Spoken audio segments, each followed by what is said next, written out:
Buenas tardes, mi nombre es Rafael García Flores, soy rebocero y vivo en el Estado de México, concretamente en Ciudad Nezahualcóyotl. Mis actividades son, en la actualidad, es el textil, que es a lo que me dedico de una manera vital, a la poesía y a la fotografía. Y estas tres cosas se complementan. No puedo dejar una, no puedo dejar la otra, porque es como un kit de sobrevivencia, porque si me faltara hacer fotografía me sentiría incompleto, lo mismo que la poesía, y mucho más ahora tiene mucho más peso lo que es el textil, específicamente el telar de cintura. Mi condición textil ahorita, como alguien que tradicionalmente no debería de estar tejiendo, porque la mayoría de las comunidades los que tejen son las mujeres. Hay algunas en las que sí el hombre tiene una importancia en el textil, también participa de él, pero en mi caso no me ha costado trabajo, he sido bien aceptado. Todo este mundo del textil, uno siempre se encuentra gente que te apoya o gente que de pronto hace comentarios, y yo he visto que en muchos de los casos de hombres que yo conozco son gays, pero eso pues para mí no tiene la menor importancia, porque al final de cuentas lo que yo veo son personas, y creo que manejándome con ese respeto he sido bien recibido en estos tiempos. Mira, yo provengo de una familia materna que es de Santiago Temoaya, Estado de México. Mi madre es otomí, ñañú, de la nación ñañú. Ella vino muy joven a la ciudad, al Estado de México, vino muy joven, y aquí perdió todo lo que posiblemente hubiera aprendido en su comunidad, y también perdió lo poco que sabía de la lengua. Y por parte paterna, resulta que con el paso del tiempo me he dado cuenta que tengo tíos que se dedican al rebozo en telares de pedal, y de eso ellos ya tienen que como 2 generaciones, tal vez 3, en ese trabajo, y yo no lo sabía. Yo no lo sabía hasta que me dediqué al textil, me puse a investigar y me di cuenta de que pues, tal vez había un llamado en ese sentido del destino o de elección, pero al final de cuentas creo que uno es el que elige, porque yo no tenía ni idea, de que yo me fuera a dedicar al textil. Yo dejé un trabajo de oficina y me aventé al vacío del textil, porque esa sigue siendo una parte emocionante en mi vida. El primer paso que di fue, antes de que saliera de la oficina, ir a museos, apreciar, sin saber apreciar los rebozos, los huipiles. Yo no sabía, no me imaginaba cómo se podían hacer. Yo los veía y pensaba, eso se tuvo que haber hecho a máquina, no puede ser que lo hayan hecho a mano, porque era perfecto. Y así como te estoy hablando ahorita de emoción, así yo me emociono cuando los veo, ¿no? Y sigo sin creerlo, me sigo maravillando. Y sí yo recuerdo que aún trabajando hubo un chispazo en mi mente, y entonces yo empecé a decir, yo tengo que hacer un rebozo.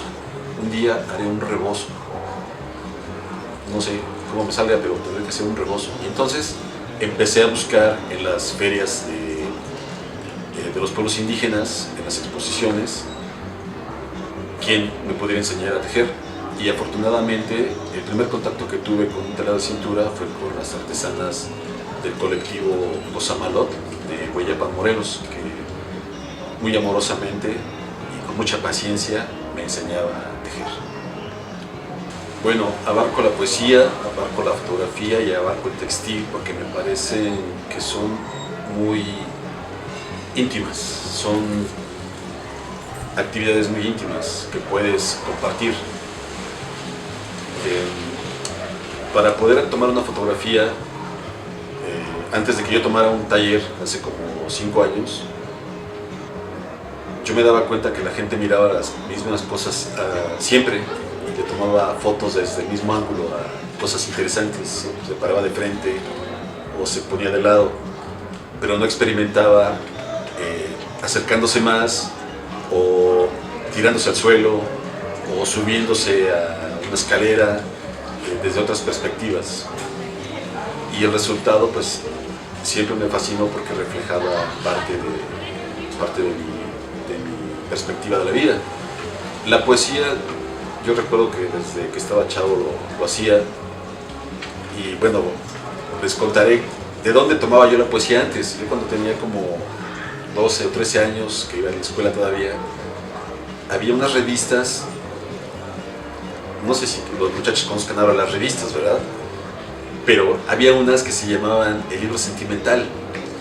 No sé si los... Bueno, El Libro Sentimental, cuando terminaba toda la trama, al final tenía poemas de Byron, a veces tenía poemas de Baudelaire, a veces tenía poemas de Rafael, y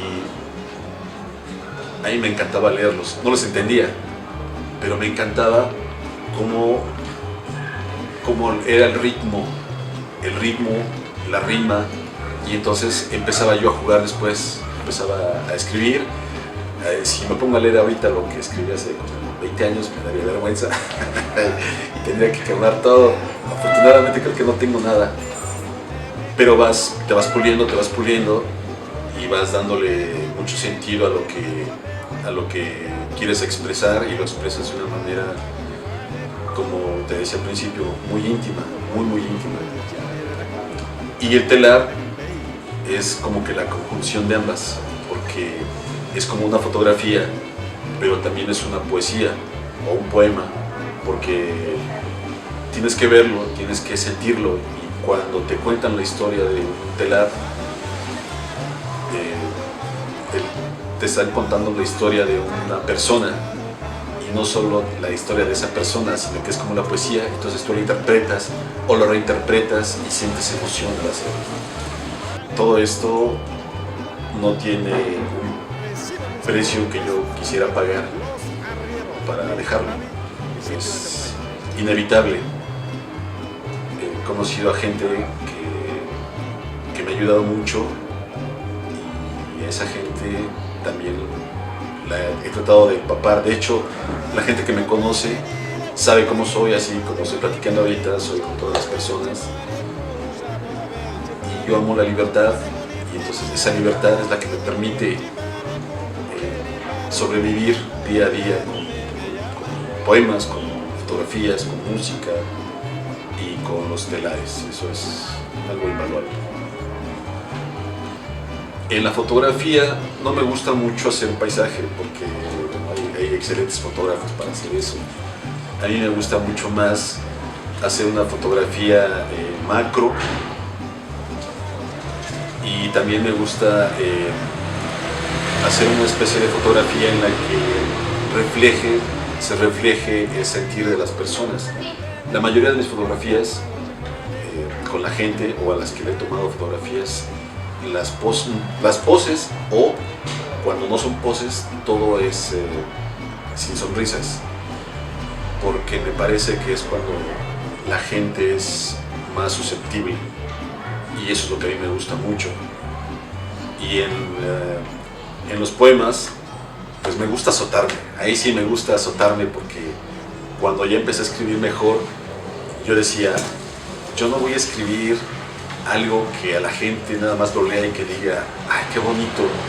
Yo quiero que la gente Entonces pensé, yo quiero que cuando la gente lea un poema mío, que sienta que algo le duele, que sienta que algo interno le duele, que le punce el corazón, que le abra la memoria, que le estalle un sentimiento, y entonces ese poema deja de ser mío, y entonces la persona lo hace propio, y ese me parece a mí que es esencial en la poesía. Y en los textiles, yo utilizo mucho lo que es la lana, porque me parece todavía muy orgánico, mucho más orgánico que el algodón comercial. Casi no utilizo algodón comercial, uso más la lana, siento mucho más viveza, la manera en cómo lo tiñen y después cómo abordar un telar es una obra de arte, porque desde la concepción de tu urdido, desde el inicio ya debes de tener algo en tu cabeza, y cuando no lo tienes, entonces empiezas a dejarte llevar, te dejas llevar, y al final lo que creas es algo que a mí me ha dejado gratamente satisfecho y complacido, como algunas piezas que están viendo por acá, que yo no sabía que los iba a hacer así y terminaron siendo así. Este es un telar, perdón, esta es una pieza, es un keshkemi que está hecho con lana delgada, fina, y tiene estas cenefas que son grecas mixtecas en ambos lados, y el dibujo principal está hecho con grana cochinilla y con añil, lanas también, y representan los relámpagos o los remolinos de las comunidades chinantecas. Eso a mí me fascinó la forma y lo que representa. Y este otro es lana teñida con pericón y lana teñida con nuez. Y la manera en que está hecha, pues, da la idea de ser fibra vegetal. Entonces, cuando los haces, no tienes idea de qué va a salir hasta que los termines, y eso es fascinante. Les voy a compartir el grosor, describiéndoles el material del que está hecho este keshkemi. Por ejemplo, ustedes se pueden dar cuenta del grosor de la lana. Es algo muy fino, y a la vez se puede ver también el relieve de este trabajo. Todo el dibujo está hecho con una técnica de rescate que se llama confit. Todavía lo hacen en algunas partes, pero lo ocupan para hacer servilletas. Entonces, yo cuando lo aprendí, que me enseñó el maestro Arturo Gómez, que es el subdirector del área de etnografía del Museo Nacional de Antropología e Historia, cuando me lo enseñó, mi cabeza así como que se hinchó y pensé, ¿qué voy a hacer ahora con esta técnica? No quiero hacer servilletas. Y entonces empecé a tramar algo en mi cabeza, a buscar qué hacer, y fue cuando encontré la iconografía chinanteca y las grecas mixtecas. Esta es una combinación. Incluso aquí se puede ver esta parte que está aquí tejida, se llama randa. Esta randa une los dos lienzos. Un keshkemi está compuesto por dos lienzos. Se teje, yo lo tejo por lienzos separados y después los uno. Esto también es lana de este mismo grosor. Y para comparar las lanas, pueden ver el grosor de una lana, de la lana, y el grosor de una lana que digamos que es con la que yo trabajo normalmente, que es una lana gruesa. Se nota la diferencia. En una se trabaja mucho más rápido, esta es mucho más rápido, y esta es ideal para hacer trabajos muy finos. Y también tiene su randa. Igual, todo con lana. Cabe mencionar que yo tomé un taller online de lana que me lo dio un chico de Tlaxcala, se llama Ariel. También le mandamos saludos a Ariel. Pero él me enseñó con algodón, con hilo muy fino. Pero entonces, como yo no uso algodón, yo necesitaba usarlo con lana. No sé, sinceramente no sé quién más vaya con lana este tipo de randas. Espero que la hagan más, pero parece que no hasta ahorita. Entonces yo estoy muy contento con lo que he estado logrando hasta ahorita. Como ustedes pueden ver, una randa es una randa otomí, es de origen otomí. Esta es de la parte de Tlaxcala. Esta randa se hace con aguja y se van haciendo mediante nudos. Todo es a base de nudos y como se puede ver, el resultado es una malla calada. Depende el tamaño de los nudos, la distancia que deje uno de los nudos. Pero incluso aquí se puede ver esta figura que también sigue siendo una serpiente, sigue siendo parte de la iconografía chinanteca. Bueno, les voy a explicar y a mostrar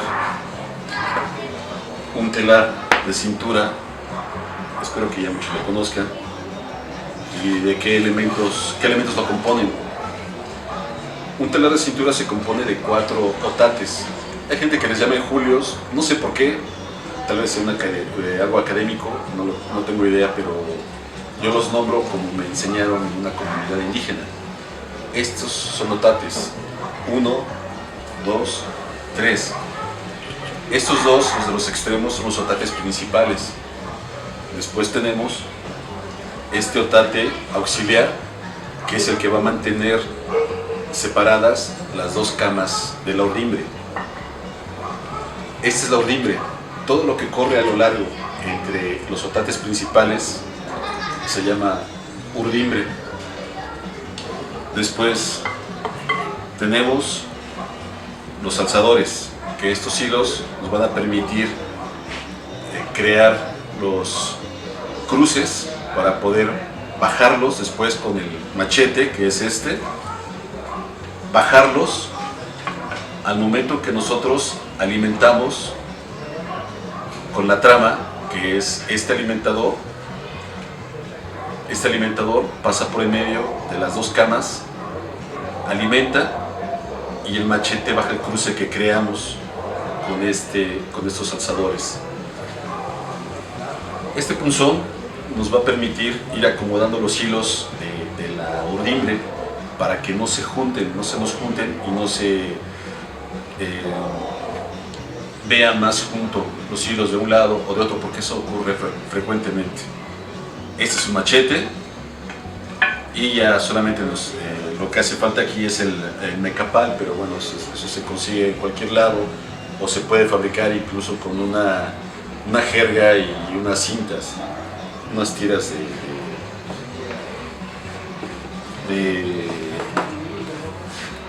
de lazo, y así pueden formar el telar. Estos elementos sencillos son los que hacen todo el trabajo, todo el trabajo. Esto que aparentemente son simples palos, requieren una técnica que ya todos sabemos que es una técnica ancestral, pues que parece que tiene, según las excavaciones, tiene más de 3000 años de antigüedad el uso del telar.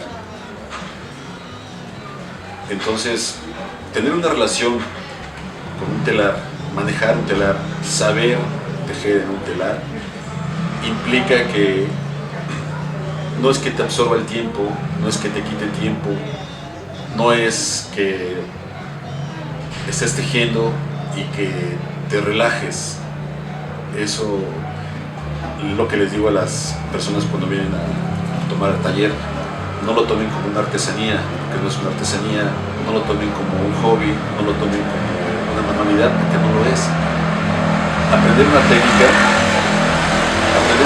de telar es algo sumamente humano, y yo creo que hasta de cierta forma es parte de una vitalidad que uno va reencontrando conforme va tejiendo. Y eso es lo que pasa conmigo, es ya algo vital, algo que ya no podría dejar de hacer, yo creo, y espero estar mucho más viejo, y aún estando mucho más viejo, seguir tejiendo. Afortunadamente he tenido maestros, maestras. Las primeras, y a quienes tengo que agradecer muchísimo por introducirme a este mundo, son todavía, porque las frecuento aún, las maestras artesanas de Hueyapan, Morelos, a doña Siri, a su hija Mago, a María de Jesús, a esta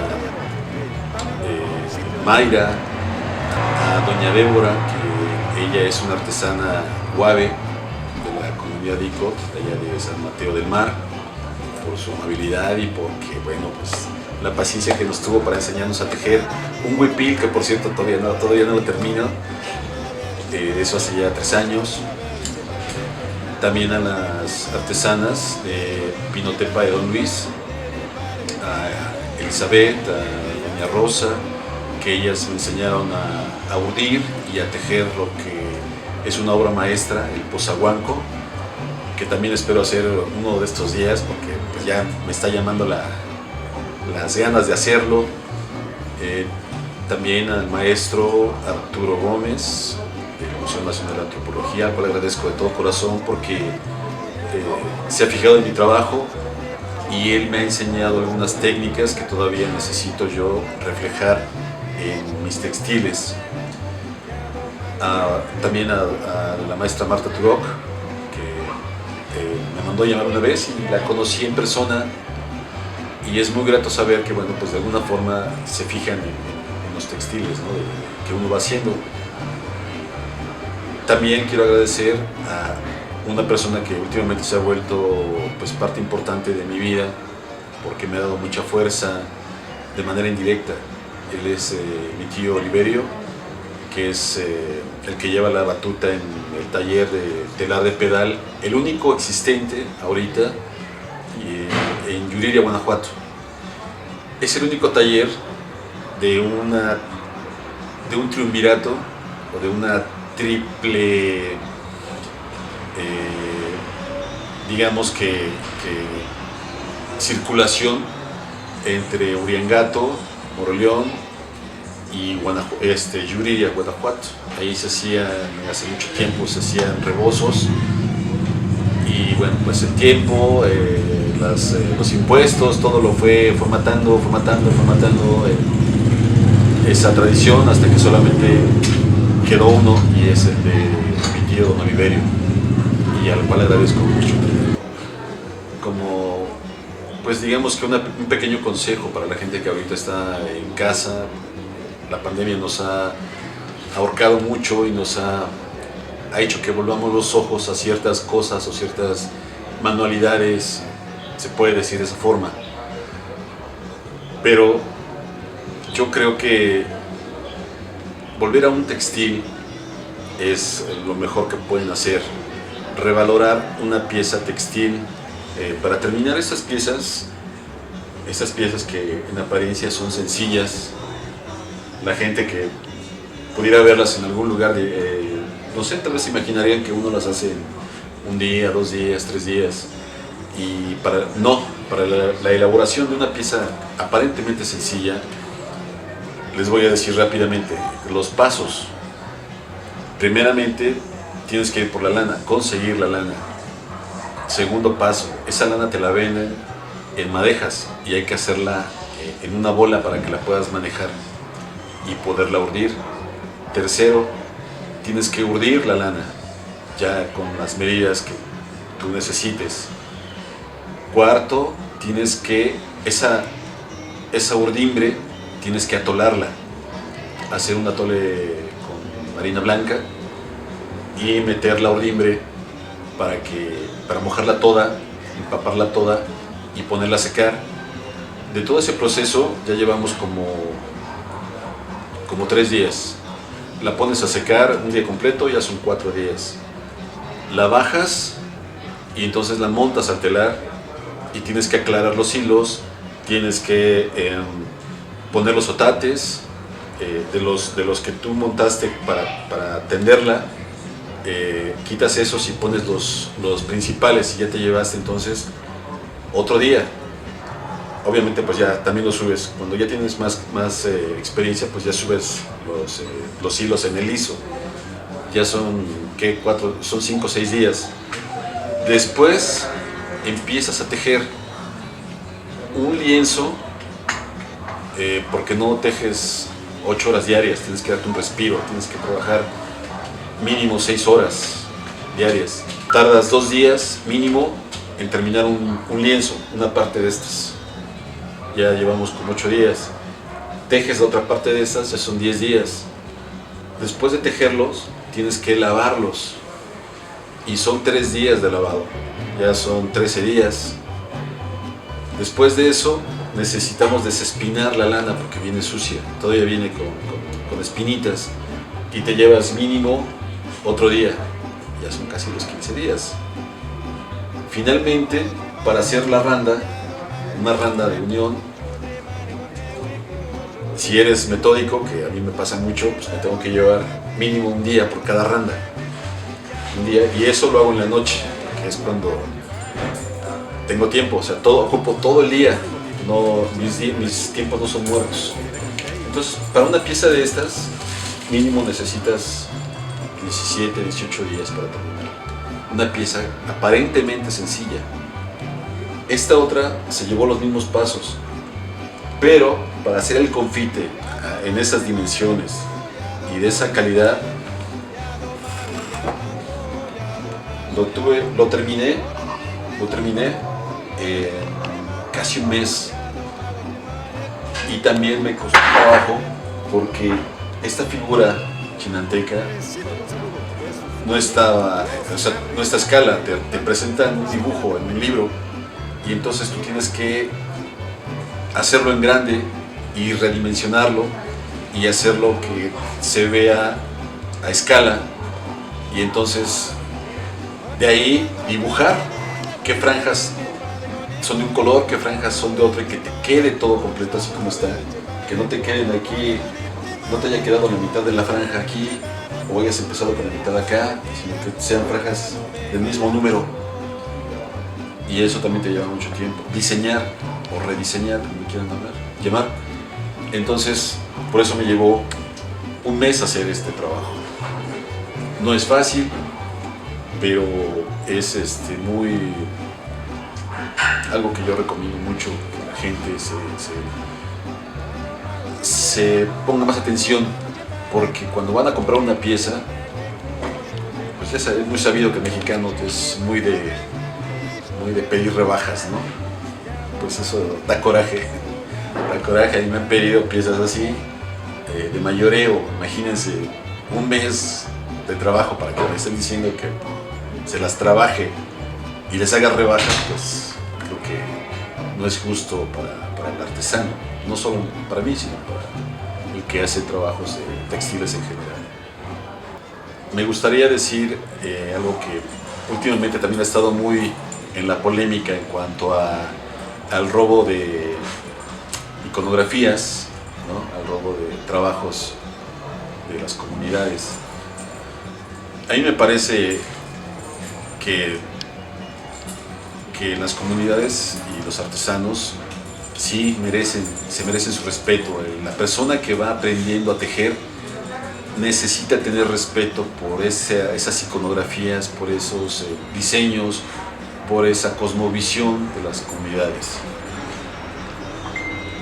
Pero también, por otro lado, como mexicano, como persona que habita este país y persona que, pues, seguramente muchos de nosotros venimos de gente que nació en algún estado de la República, entonces necesitamos con urgencia también, pues, hacernos de algo propio. En este caso, creo que no debería de verse mal que un mexicano al que le encanta ir a Oaxaca, que tiene contactos con las comunidades oaxaqueñas, que tiene y sabe y estudia lo que son sus iconografías, pueda reproducirlas, siempre y cuando guardando todo el respeto de la pieza, porque por desgracia hemos conocido gente que copia y destroza, o compra y destroza las piezas, y pues hace quedar mal el trabajo de las comunidades.